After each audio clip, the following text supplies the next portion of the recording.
But as a quick introduction, my name is Nick Amoscato. I'm a software engineer at Fieldguide, and I'm going to be demoing a GitHub action that we open sourced that really facilitates Hasura metadata changes, and in particular permissions. So I'll give a quick demo of that.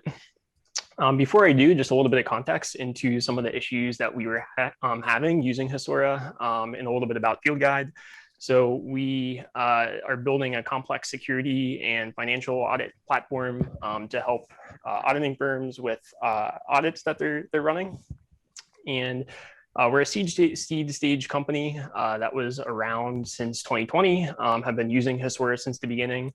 And over the past years, you can imagine any healthy Hasura project grows. We have, over 100 tables across several user roles. And yeah, last time I checked, our tables YAML, got pretty big. It's over like 15,000 lines. And, it doesn't really affect development for the engineer working on these changes. Obviously, you're mostly interacting with the console, but, we haven't been running into issues with just like the changes from the reviewer's perspective, basically losing some of that context in the YAML. So I'm sure you all have faced similar GitHub PRs with 1,000 lines of YAML configuration changes. And this is really what the GitHub action sort of tries to solve for.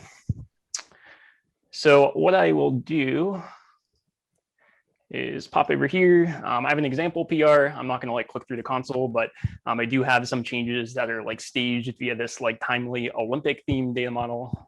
So just to briefly talk through that, I have an event with athletes that can participate in events. Athletes belong to initially a single team, and then there's a coach for each team. So this is a classic data model change in which we made a decision initially where an athlete can only belong to one team, but we want to make a one-to-many change in that we had a join table such that an athlete can belong to more than one team.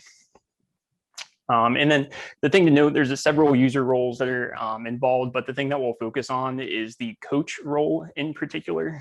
So a coach, obviously a coach is the coach of a specific team. And with regards to some of the tables, most of their permissions and whatnot flow through that coach team relationship. So for example, a coach only has access to view athletes that are associated with their team. So I'm going to open this pull request. We will struggle reading through some of this YAML, but I'll be kind of brief on this front. But you can see some of this is pretty expected. So this is the athlete table where that core data model changed. We see that the previous single object relationship for team now changes to a one-to-many, an array relationship. And then as we scroll down, we can see probably some expected patterns of permission changes where we have team now goes through that join table, but everything else looks pretty similar. This is the new join table, which is easy to read because all of that context is sort of in here. But even in this small PR, it's basically hard to understand. Okay, we know there's just a permission change, but what type of permission change is it? And in particular, what role does it apply to? You sort of get lost in this context, right? Clicking through some of these arrows. So I have the GitHub action wired up on this example project. And if I go back here, we can see kind of a glimpse as to what this does sort of in its current state. And really that is, it notes what tables are new that were tracked, any tables that were updated, and then I don't have any in this example, but any tables that were deleted or untracked from the metadata. And then in particular, if there were any permission changes that were associated with those tables, we can see a similar table layout to what you would see in the console where the rows are associated with each user role. And then the columns are your sort of operations. The icons I do want to point out are different though. So this is really descriptive of the change itself. So a plus denotes that permissions were added. So select permissions were added. And then plus minus updated, minus deleted, etc.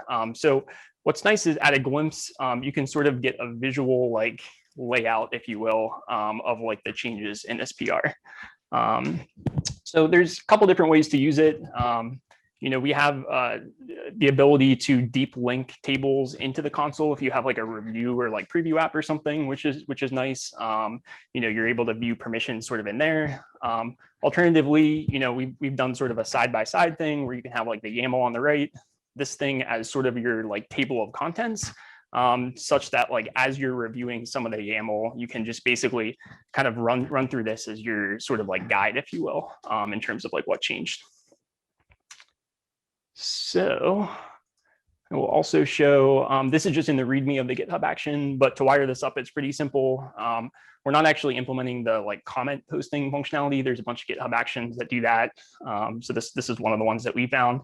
But in terms of configuring this, you really just need a GitHub token, and then you can optionally provide some defaults if your directory structure is different. So that was the quick demo. In terms of things that we're working on in the future, we did start some work on adding support for config v3. And I do want to call out like kudos to the Hasura team for splitting up the monster tables YAML into separate files. That's like certainly going to be helpful. And I think it'll be even more helpful to have this like guide with it. So we're definitely working on that. Always looking for ways to enhance the way that we're displaying summaries.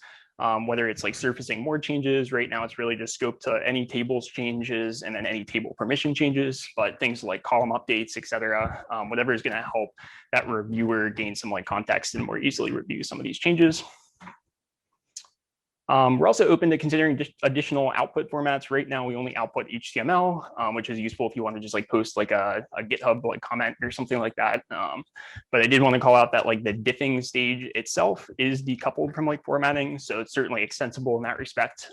If you have any other ideas for different output formats.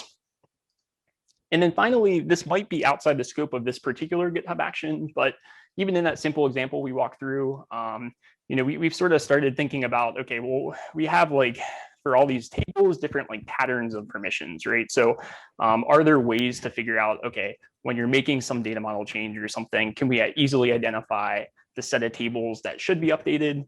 And then moreover, like the changes that we make from a permission perspective, like are those indeed correct?